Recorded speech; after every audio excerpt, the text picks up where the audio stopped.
আমরা এখনো পর্যন্ত বিশ্ববিদ্যালয় প্রশাসনের কাছে 12টা অভিযোগপত্র জমা দিয়েছি, লিখিত অভিযোগ আমরা জমা দিয়েছি। সবকিছু মিলিয়ে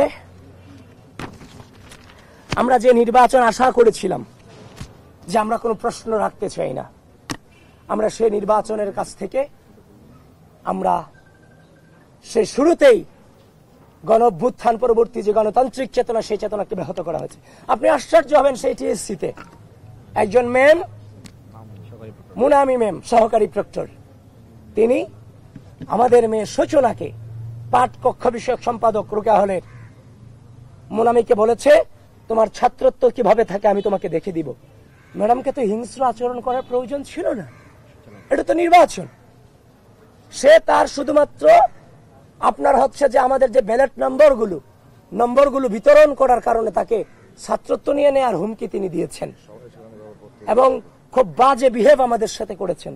এবং তিনি রুকেয়া হলে যতবার আমি returning officer, chief returning officer থেকে শুরু করে প্রত্যেকের অনুমতি নিয়ে যতবার প্রবেশ করতে চেয়েছি, আমাকে বারবার তারা বাধাগ্রস্ত করেছেন।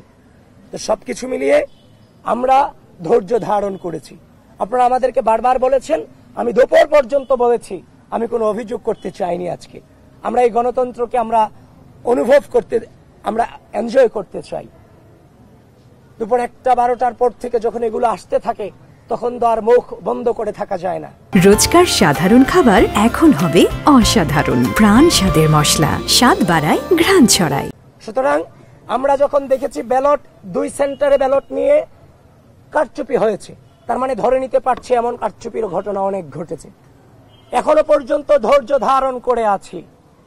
আমরা সুস্থ, স্বাভাবিক, নিরাপদ ক্যাম্পাস বিনির্মাণে প্রত্যয়ী, কিন্তু স্পষ্টভাবে জানিয়ে দিতে চাই, যদি একইভাবে ভোট গণনাতে ম্যানিপুলেট করার বিন্দু পরিমাণ চেষ্টা করা হয় এবং যারা বাংলাদেশের স্বাধীনতা, সার্বভৌমত্বকে বিশ্বাস করেন না, যারা এই ক্যাম্পাসের সাধারণ শিক্ষার্থীদের মত প্রকাশের স্বাধীনতাতে বিশ্বাস করেন না, যারা এই ক্যাম্পাসের সাধারণ শিক্ষার্থীদের মানবাধিকারে পূর্বে বিশ্বাস করেননি, এখনো করেন না, তারা যদি ভোট গণনার ম্যানিপুলেটের মধ্য দিয়ে যদি নির্বাচনী ফলাফলকে ব্যাহত করার বিন্দু পরিমাণ চেষ্টা করে, ঢাকা বিশ্ববিদ্যালয়ের সাধারণ শিক্ষার্থীরা সম্মিলিতভাবে তাদেরকে প্রতিরোধ করবে ইনশাআল্লাহ।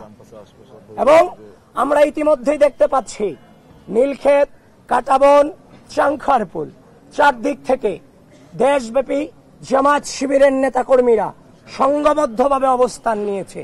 ঢাকা বিশ্ববিদ্যালয় প্রশাসন এবং রাষ্ট্রীয় প্রশাসন, নির্বাচন কমিশন, আমি আপনাদের সকলের প্রতি আহ্বান জানাচ্ছি, খুব দ্রুত এই ধরনের সন্ত্রাসী অবস্থান থেকে আমাদের ক্যাম্পাসের এরিয়াকে, ক্যাম্পাসের আশপাশ এরিয়াকে আপনারা মুক্ত করুন।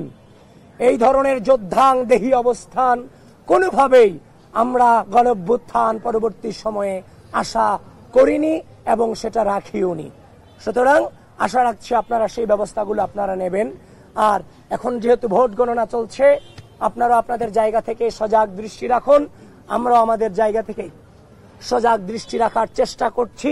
তবে বিশ্বাস করেন, এই নির্বাচন সুষ্ঠু, নিরপেক্ষ এবং গ্রহণযোগ্যভাবে যদি সত্যিকার অর্থে প্রতিফলিত হয়, তাহলে মনে রাখবেন বাংলাদেশ পন্থীদের ভূমিধস বিজয় অবশ্যম্ভাবী ইনশাআল্লাহ।